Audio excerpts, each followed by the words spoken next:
ito, ito mga kakwento. Yan si Marquez. Nakasparing ko yan nang ako ay pumunta ng Las Vegas. Ang lakas ni Marquez. Nang sinuntok ako, talagang talsik ako. Ang layo, isang kilometro ang talik sa akin. Lumipad ako sa mga sasakyan. Biro mo isang kilometro nang ako ay sinuntok ng Marquez. Malakas talaga ng ganyan. Grabe.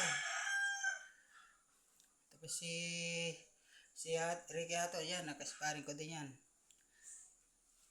Pero napabagsak ko yan si Ricky Haton.